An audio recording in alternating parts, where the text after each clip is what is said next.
बहुत सुकृताची जोडी म्हणून विठ्ठल यावळी. देव का आवडतो? सुकृत माने पुण्य. आपण सर्वजण भाग्यवान आहात. आज मी माझी स्वतःची गाडी घेतलेली नाही आहे. मी तुमच्या गाडीमध्ये कोणत्याही राहणार आहे.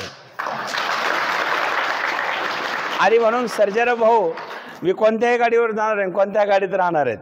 त्यामुळे सगळ्यांच्या समवेत आनंद जो आहे महाराज, तो आनंद जगात कुठेच भेटत नाही आणि तो आनंद आपण घेणार आहोत.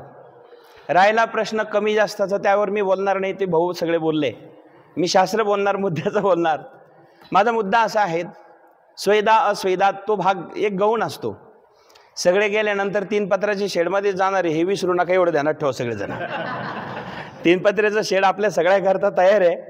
किती छोटे असेल आणि मोठे असेल भाऊ, आपल्याला तेवढंच तयार आहे. तिकडे जिथं विनाकारण कोणी गर्दी करत नाही तिकडे सगळ्याला जावं लागतं. याचं स्मरण आपल्याला असावं. शास्त्र असं आहे, नर्मदा परिक्रमा काय आहे, नर्मदा परिक्रमेचं महत्त्व काय आहे आणि नर्मदेला का जावं लागतं आणि त्याचं वैशिष्ट्य शास्त्राने काय सांगितलेलं आहे नीट ऐका. कारण ही नर्मदा इतकी श्रेष्ठ आहे महाराज. शास्त्रामध्ये 4 वेद आहेत, 6 शास्त्र आहेत, 18 पुराण आहे. मग 18 पुराणापैकी कोणत्या नदीचं पुराण नाही? एकच नदी, एकच गंगा जिचं पुराण स्वतंत्र आहे, तिचं नाव आहे नर्मदा पुराण. आणि त्या नर्मदा पुराणाचं वैशिष्ट्य एवढं मोठं आहे कारण ही शिवपुत्री नर्मदा आहेत, शिवाची कन्या आहेत. नर्मदेच्या किनाऱ्यांना अनेक पापनाशक नद्यांचे तीर्थासह संगम आहेत. अनेक पापनाशक, 1-2 नाही, आपण पाहणारच आहोत.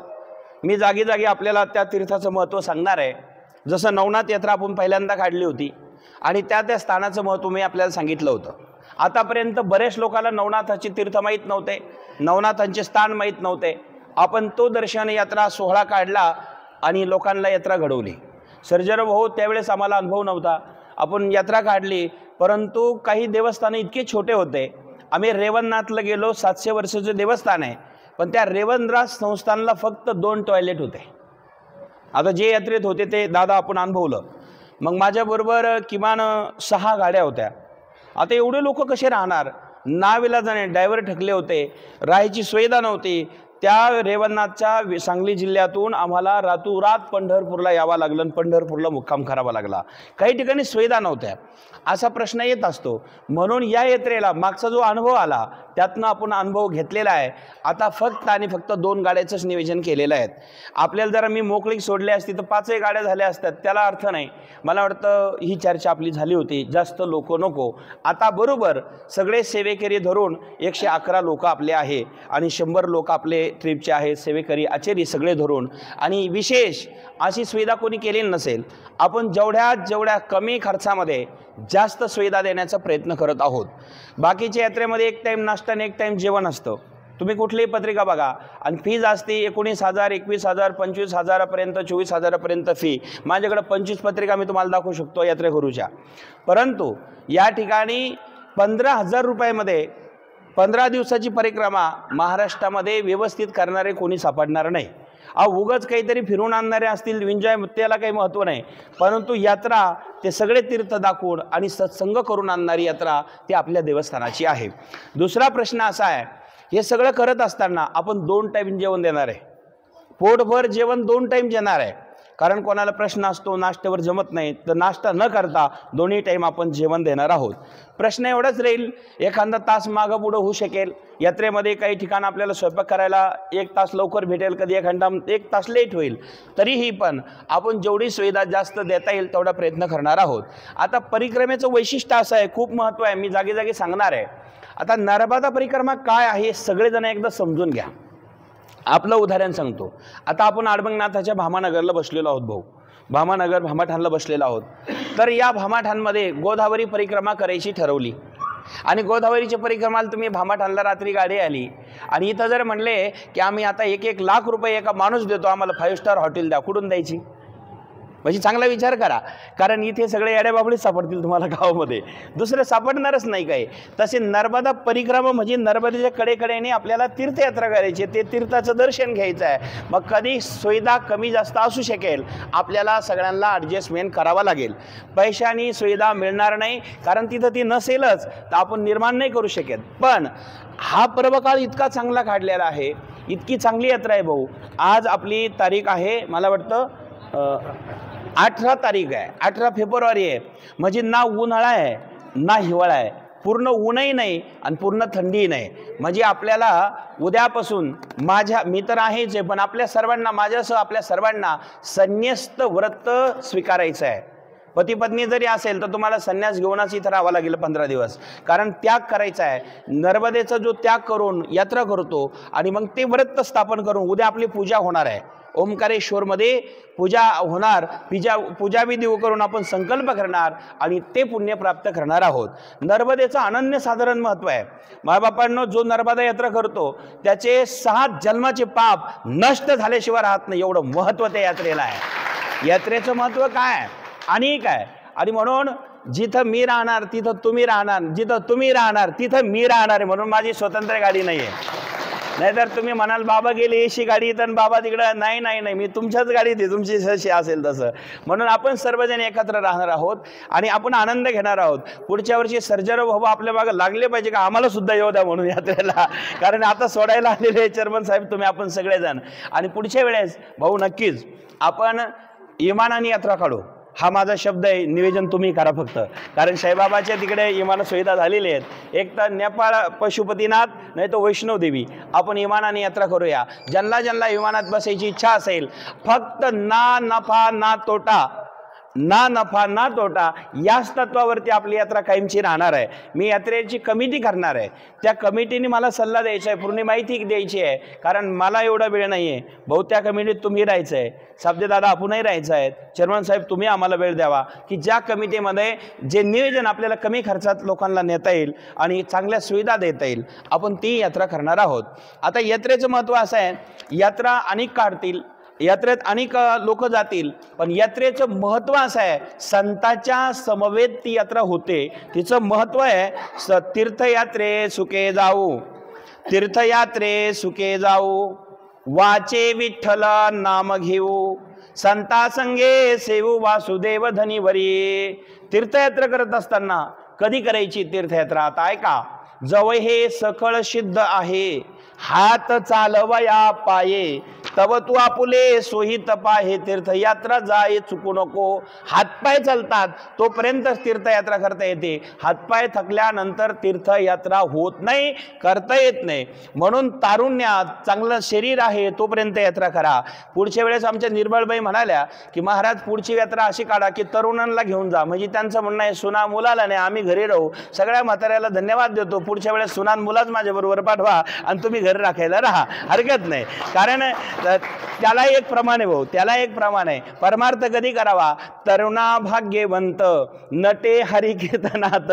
तरुणांनीच परमार्थ केला पाहिजे आणि तरुण्यात ती परमार्थ केला की भगवत प्राप्ती झाल्याशिवाय राहत नाही. ज्ञानेश्वर महाराजांनी 16 वर्षी ज्ञानेश्वरी लिहिली, मुक्ताईने 7 वर्षाच्या वयात चांगदेवाला उपदेश केला, दुर्वाबाळांनी 5 वर्षात आढळपद प्राप्त केलं, ईश्वराची प्राप्ती करून घेतली. मी असे हजारो उदाहरण देऊ शकेल, तारुण्यात करू शकतात.